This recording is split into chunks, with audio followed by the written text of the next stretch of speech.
பூ பூக்கும் மாசம் தை மாசம், ஊரெங்கும் வீசும் பூவாசம். அந்த கிளிகள் பறந்து ஓட, அந்த நதிகள் பாடி ஆட, புது நேசம் புது பாசம் உண்டாகும் நேரமோ. பூ பூக்கும் மாசம் தை மாசம், ஊரெங்கும் வீசும் டோப்பமண்ட வாசம். ஊ நிறுத்து. என்ன பாட்டு இது? பயண பாட்டு. பாட்டே ஒழுங்கா படிக்க தெரியல, இதுல டான்ஸ் வேற உனக்கு. அட டோப்பமண்ட, நானாவது இதை பாடி ஆடியேன். உன்னால இதெல்லாம் முடியுமா? உனக்கு வரத்தம் செய்யுமா சொல்லு. வந்துட்டாலும் அப்படியே காது குளுந்துரும், மனசுலாம் நிறைஞ்சிரும். உன் காது அவிதோ குளிர்தோ நிறையுதோ, எனக்கு பாட்டு வந்தா டான்ஸ் வந்தா நான் பாடாம ஆடாம இருக்க முடியாது. கேட்க முடிஞ்சா கேளு, இல்லைன்னா தோட்டத்துக்கு ஓடி போயிரு. ஹாய் பனீஸ். நீ சொன்னதுக்கு நான் ரைமிங்கா சொன்னேன், அவ்வளவுதான். கூட்டீஸ் பாட்டீஸ் பூட்டீஸ். என்ன நீ தோட்டத்துல நல்ல ஜாலியா இருக்கிய போல. ஒரே சமையல் தான், சாப்பாடு தான், ஜாலியா இருக்கியன்னு கேள்விப்பட்டேன். அப்படின்னு உனக்கு யார் சொன்னா? அஞ்சலி தான் சொன்னா. தோட்டத்துல கடந்து என்ஜாய் பண்றியன்னு. நண்டு பிடிச்சியலாம், எல்லாரும் சேர்ந்து சமைச்சு சாப்பிட்டியலாம். இவ சொல்லும் போதே எனக்கு நாக்குல எச்சி ஊறிட்டு மைனி. எதுக்கு காரி துப்புக்கா? அப்படியே நினைச்ச உடனே எச்சி எச்சியா ஊறுது. எனக்கு மட்டும் கொடுக்காம எல்லாரும் தின்றிருக்கிய. 4-8 வந்து அங்க தந்துட்டு வந்திருக்க கூடாதா? இல்லனா எங்க அண்ணன் தான் வண்டி வச்சிருக்காப்ல, அந்த வண்டியிலயாவது கொடுத்து அனுப்பியிருக்க கூடாதா? இப்ப அந்த நண்டை பத்தி கேட்க அங்க இருந்து வந்தியோ? மைனி, கல்யாணம் முடிச்சிட்டு நான் போனதுல இருந்து உங்களுக்கு பாசமே இல்லாம போச்சு. நல்ல சாப்பிடிய பிள்ளை வீட்டுல இருந்துச்சு, அதுக்கு கொடுக்கணுங்கிற நினைப்பே உங்ககிட்ட இல்ல. நீ அங்க என்ன சோறு திங்க பட்னியா கிடக்கா? உன் மாமியா சோறு போடலையோ? அவிய சோறு போடியாவ. இருந்தாலும் நம்ம வீட்டு சோறை மறக்க முடியுமா மைனி? சரி, அப்படின்னா ஒரு ஐடியா சொல்லி கேளு. போகும்போது கொஞ்சம் சோத்த கையில எடுத்துட்டு போயிரு. மறக்க முடியலன்னா அதை எடுத்து எடுத்து கொஞ்சம் கொஞ்சம் பாத்துக்க. அதுக்கு எதுக்கு நம்ம கையில எடுத்துட்டு போனோம்? போட்டோ எடுத்துட்டு போனாலே ஞாபகார்த்தமா உட்கார்ந்து பாத்துக்கிடலாம்ல. ஏய் ஷில்பா, நெக்ஸ்ட் டைம் நீ போகும்போது போட்டோ எடுத்துட்டு போ. ஏய் அஞ்சலி, போட்டோ பார்த்துட்டா திங்கவா முடியும்? சும்மா பார்த்துக்கிட்டு தான் உட்கார்ந்துருக்கணும். எனக்கு சாப்பிட ஆசையா இருக்குன்னு சொன்னேன். என்னை விட்டுட்டு எல்லாரும் நண்டு சமைச்சு சாப்பிட்டுருக்கீல்ல. இன்னைக்கு எனக்கு நண்டு பிடிச்சிட்டு வந்து அதே மாதிரி சமைச்சு தர சொல்லு மைனியல. என்னது? நாங்க நண்டு பிடிச்சிட்டு வந்து உனக்கு சமைச்சு தரணுமா? எங்களுக்கு நண்டே பிடிக்க தெரியாது, நண்டு நாங்க பிடிக்கவும் இல்ல. அன்னைக்கு பிடிச்சது குஷ்பக்காவும் செல்லமா மைனியா. வேணும்னா உனக்கு ஆசையா இருக்குன்னா வீட்டை போய் சொல்லு. வீட்டுல போய் ரோசா பக்காவை கூட்டிட்டு அவிதான் செஞ்சு தருவாவ. நாங்க நண்டை பிடிச்சுக்கிடவும் மாட்டோம், செஞ்சுக்கிடவும் மாட்டோம். மைனி, இப்படி சொன்னா எப்படி? எல்லாருக்கும் அன்னைக்கு சமைச்சு கொடுத்தீலாம், எனக்கு மட்டும் தான் தரையில. ஏ சில்பா, அன்னைக்கு செஞ்சு கொடுத்தது ரோசா பக்கா. நீ வரும்போது கையோட அவியல கூட்டிட்டு வந்திருக்க வேண்டியதானே? அவியதான் அழகா செய்வாவே நண்டு குழம்பு. சரி, அப்படின்னா மைனிய இன்னொரு நாள் கூட்டிட்டு வரேன். இன்னைக்கு வீட்ல என்ன கறி வைக்க போறிய? அத எங்களுக்கு சேர்த்து வச்சிருங்க. என்னது, உனக்கு சேர்த்து வைக்கணுமா? ஆமா மைனி, இன்னைக்கு எனக்கும் சேர்த்து சமைச்சிருங்க. அங்க அம்மா நல்லா ருசியாவே குழம்பு வைக்க மாட்டேங்க. அதான் நான் அஞ்சலியை கூட்டிட்டு தோட்டத்துக்கு வந்தேன். இது நல்ல கதையா இருக்க. நீ புருஷன் வீட்டுல இருக்க வேண்டியதானே, எதுக்குங்க வந்தா? அது 10 நாள் உங்க அம்மா வீட்டுல இருந்து ரெஸ்ட் எடுத்துட்டு வானே என் புருஷன் கூட்டிட்டு வந்து விட்டுட்டு போனாவ. நான் ரெஸ்ட் எடுத்துட்டு போலான்னு வந்திருக்கேன். அதாங்க சமைச்சு தர ஆள் இல்லாதனால தான் தோட்டத்துக்கு வந்தேன். நீங்க 2 பேர்ல யாராவது ஒருத்தர் வீட்டுக்கு வந்து எனக்கு சமைச்சு தாங்க. இல்லன்னா தோட்டத்துக்கு தான் தினமும் வந்து சாப்பிடுவேன். ஏ சில்பா, நாங்களே சரோஜனிக்கு துணைக்கு தான் வந்திருக்கோம். வீட்டுக்குலாம் இப்போதைக்கு வர முடியாது, உனக்கு சமைச்சும் தர முடியாது. அப்ப சரி, நான் தோட்டத்துக்கு வந்து 3 வேளை சாப்பிட்டுக்கிடி. ஷில்பா, அப்படின்னா நம்ம கொஞ்ச நாள் தோட்டத்துல தங்கிடலாமா? இல்ல அஞ்சலி, வீட்டுக்கு போயிட்டு போயிட்டு வருவோம். ஏய் சோத்து முட்டை, நைட் இங்க வந்து சாப்பிட்டுட்டு ஹோட்டல்ல எப்படி வீட்டுக்கு போறது? இங்கே தங்கிடலாம். இல்ல அஞ்சலி, இங்க சாயங்காலம் 5 மணிக்கெல்லாம் வந்து சாப்பிட்டுட்டு 6 மணிக்கு வீட்டுக்கு போயிருவோம். வீட்டுல போய் ஒரு ரவுண்டு 9 மணிக்கு சாப்பிட்டுக்கிடுவோம். அப்படியா? அப்ப 4 ரவுண்ட் அடிக்கலாம்னு பாக்குறியா? இல்ல, 6 ரவுண்டு.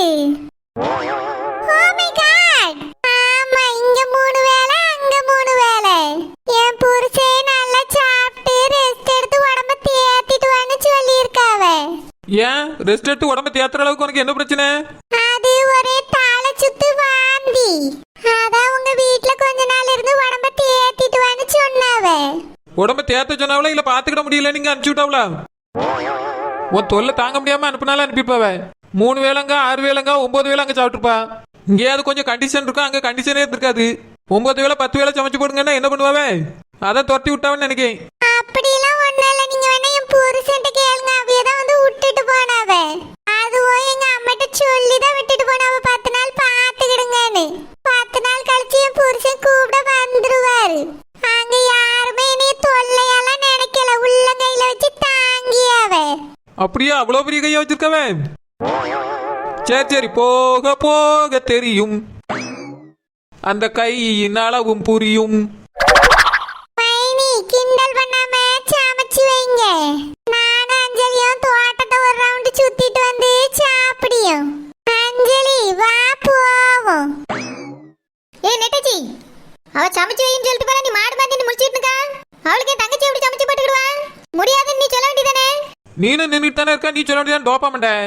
அவ என்கிட்ட சொல்லல, ஓடுதான் சொன்னா. போ நீ போய் சமைச்சு வை. அஸ்கு புஸ்கு என்னால முடியாது. தினாம நான் இங்க வந்ததுல இருந்து பாத்துட்டு இருக்கேன். வேலை செய்யாம உட்கார்ந்த இடத்துல சாப்பிட வேண்டியது. இப்ப 10வது வரைக்கும் அந்த சிலுப்பாவை இழுத்து விட்டா. அவளுக்குலாம் என் தங்கச்சி சோறு பொங்கி போட்டுக்கிடுவாளா? நீ முதல்ல வீட்டுக்கு கிளம்பி அங்க போய் உட்கார்ந்து அவளுக்கு சோறு பொங்கி போடு. நான் எதுக்கு போடணும் டோப்பா மாட்டேன்? அவ என்ன நான் பெத்த பிள்ளையா? அவ புருஷன் வீட்டுல இருந்து வந்துட்டான்னு ஓடி போய் சோறு பொங்கி போடுக்கு என்னால முடியாது, என்னால முடியாது. நானும் போக மாட்டேன். போவாத, இங்கே இரு, என்னையும் சொல்லாத. இப்ப அவ சோறு பொங்கி வை, நான் வாரேன்னு சொல்லிட்டு போறா. யார் பொங்கி வைக்கிறது அவளுக்கு சோறு? நீ தான் பார்க்கணும், நீ தானே மூத்த மைனி. என்னால முடியாது, நான் செய்ய மாட்டேன். என்னாலே முடியாது, நானும் செய்ய மாட்டேன். ஏய் கோமரியல, ஐயோ பேய். என்னது? இல்ல இல்ல அத்தை அத்தை. சும்மா ஏன் நின்னு காரை அடிச்சிட்டு இருக்கீங்களே? வேலைக்கு போறியா? தோட்டத்துல போய் வேலைய பாருங்க, சம்பளத்தை கொண்டு வந்து தாங்கன்னு சொன்னீல்ல. வேலைக்கு போறீங்களா இல்லையா? போயிடலாம் தேய். என்னது போயிரலாமா? அப்போ என்ன போறீல? போகல, ஆனா வேலை இப்போதைக்கு இல்ல, பிறகு வேணாவ அதத்தை போகல, நாளைக்கு கேட்டுட்டு போறேன். நீங்களும் வேலைக்கு போற மாதிரி எனக்கு தெரியல. என் மாமா வீட்டுக்கு வந்திருக்கா, எவ்வளவு ஒருத்தி வீட்ல வந்து உட்கார்ந்து சமைச்சு போடுங்க.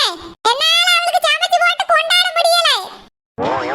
ஏத்தே, நீங்க சமைக்க வேண்டாம், கொண்டாடவும் வேண்டாம். சிலுப்பாவே இங்க வந்துட்டா. என்னது இங்க வந்துட்டாளா? ஆமாத்தே, இப்பதான் கொஞ்ச நேரத்துக்கு முன்னால வந்து நான் மதியம் இங்க தான் சாப்பிடுவேன், சமைச்சு வைங்கன்னு சொல்லிட்டு போறா. அதனால உங்களுக்கு சமையல் வேலை இனிமேல் இல்லை. உங்களுக்கு சோறு வேணாலும் சொல்லுங்க, கொடுத்து முடியும். ஒண்ணும் வேண்டாம். எவ்வளவு ஒருத்தி இங்க கிடந்து அவளுக்கு காவல் கிடங்க. ஒருத்தி என் கூட வந்து அங்க சோறு பொங்கி போடுங்க. என்னால அவளை அங்க வச்சு பார்க்க முடியல. ஒரே சேரையா இருக்கு. அதை செய்யாதங்க, இதை செய்யாதங்க, இதை செய்யுங்க, அதை செய்யுங்க. ஏத்தே, பெத்த பிள்ளை வீட்டுக்கு வந்து இப்படியா பேசுவிய?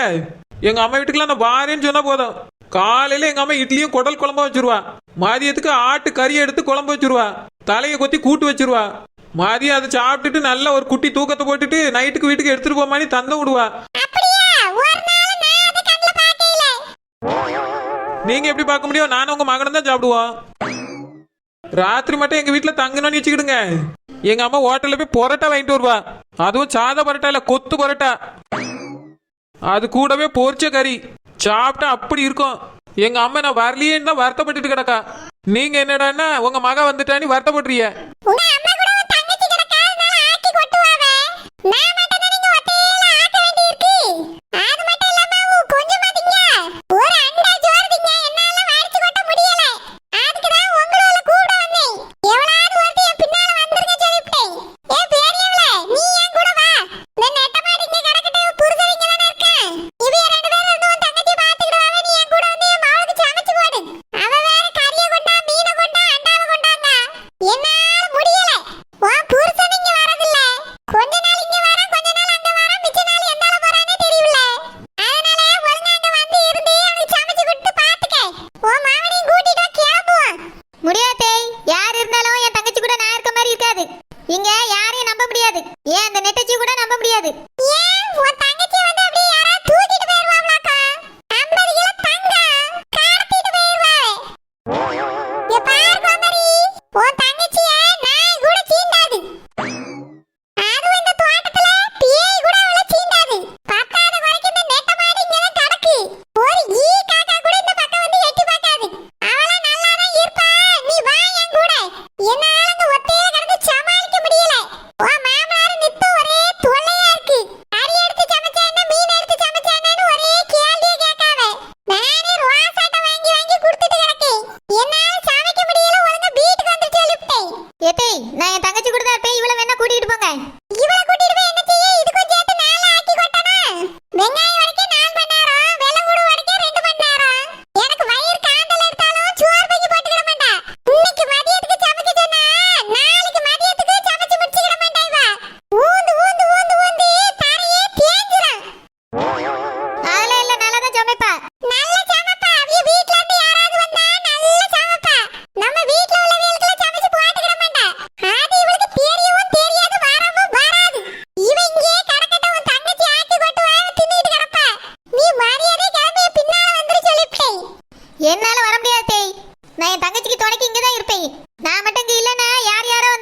ஏற்கனவே என் தங்கச்சிக்கு ஏகப்பட்ட எதிரி இருக்காவே.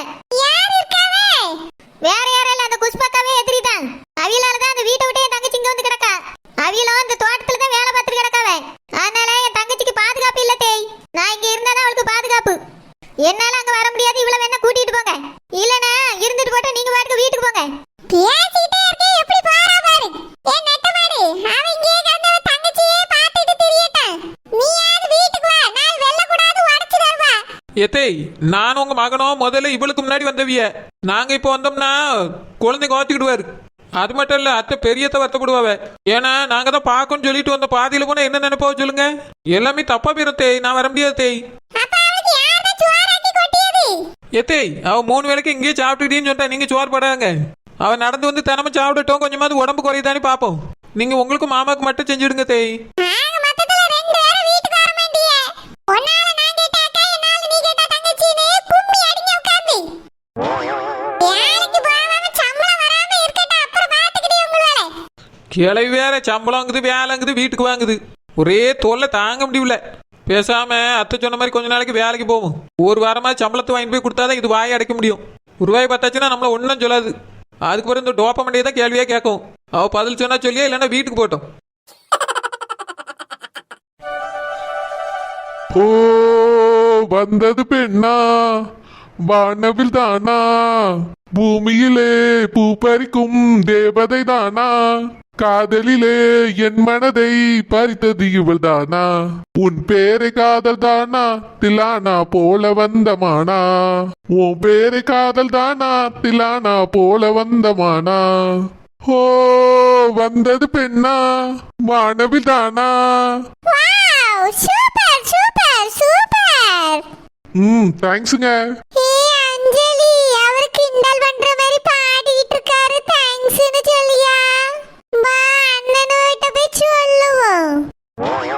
ஷில்பா, இவர் ஒரு ஃபிலிம் டைரக்டர். அதனால தான் இந்த மாதிரி நடிச்சுக்கிட்டு இருக்காரு. டைரக்டர்னா படம் தானே எடுப்பாவே, எதுக்கு தோட்டத்துல வந்து நடிக்காரு? அது ஒண்ணும் இல்ல, இவர்கிட்ட நான் நடிகையாக போகணும்னு சொல்லிக்கிட்டு இருந்தேனா, அதான் என்கிட்ட வந்து சும்மா நடிச்சு காட்டுறாருன்னு நினைக்கேன். அப்படிதானே டைரக்டர் சார்? இல்ல, நான் உங்களுக்கு நடிப்பு சொல்லி கொடுத்துட்டு இருக்கேன். அப்படியா? ஆமா, நீங்க பெரிய நடிகையாக போறீங்கல்ல, அதான் எப்படி நடிக்கணும்னு சொல்லி கொடுக்க வந்தேன். என்னது நடிப்பு சொல்லி கொடுக்கறீங்களா? நீங்க பாட்டு தானே பாடிட்டு வந்தீங்க. அது அது வந்து நடிப்புனா பாட்டும் சேர்ந்துதான். ஆமா, எஸ் எஸ், நடிப்புல பாட்டு இன்க்ளூட் ஆகும். ஹீரோயின்ஸ்க்கு முகவாசி போர்ஷன், லவ், அப்புறம் சாங், டான்ஸ் இதுதான் இருக்கும். அதனால நீங்க சொல்லி கொடுக்கிற விதம் கரெக்ட் தான். பாருங்களா, உங்களுக்கு நான் இன்னும் நிறைய சொல்லி கொடுக்கேன். அது வந்து டைரக்டர் சார், ஊர்ல இருந்து என் ஃப்ரெண்ட் ஷில்பா வந்திருக்கா. நான் அவ கூட கொஞ்ச நேரம் டைம் ஸ்பெண்ட் பண்ணணும். அதனால ஃப்ரீயா இருக்கும்போது வாரேன். Okay Anjali. Okay okay. Bye Anjali, மீண்டும் சந்திப்போம். Okay director sir, bye. ஏ அஞ்சலி, யார் இந்த ஆளு? நீ டைரக்டர்னு சொல்லியா அவர் வந்து டைரக்டா பாட்டு பாடியாரு? ஷில்பா, பணியார குடும்பம் இங்க ஒருத்தவங்க தங்கி இருக்காங்கல்ல, அதான் ஒரு ஆன்ட்டி அப்புறம் அங்கிள், அவங்களோட பொண்ணு. ஆமா, வீலுக்கு என்ன, அவங்களோட சன்னுதான் இவரு. இவரு பெரிய டைரக்டரா? அப்படியா? ஆமா ஷில்பா, ஷார்ட் ஃபிலிம்லாம் எடுத்திருக்காருன்னு ஆன்ட்டி சொன்னாங்க. இப்போ பெரிய ஃபிலிம் எடுக்க போறாரா? அதுல என்னைய ஹீரோயினா போடுறேன்னு சொல்லிருக்காரு. அப்படியா? ஆமா, என்னோட கனவு நினைவாக போகுது. நான் ஹீரோயினாக போறேன். நான் நினைச்சதெல்லாம் நடக்க போகுது. பரவாயில்லையே, இந்த ஊருக்குள்ள இருந்துட்டே உனக்கு ஒரு சான்ஸ் கிடைச்சிட்டே. நான் இதுக்காக எவ்வளவு தீவிரமா முயற்சி பண்ணிட்டு இருக்கேன்னு உனக்கே தெரியும்ல. சாப்பிட்டு சாப்பிட்டு குண்டாயிடக்கூடாதுன்னு சாப்பாடெல்லாம் நிறைய கட் பண்ணியிருக்கேன். அதனாலதான் இவ்வளவு ஃபிட்டா இருக்க முடியுது. டைரக்டர் சார் என்னை பார்த்த உடனே ஹீரோயின் சான்ஸ் தாரேன்னு சொல்லிட்டாரு.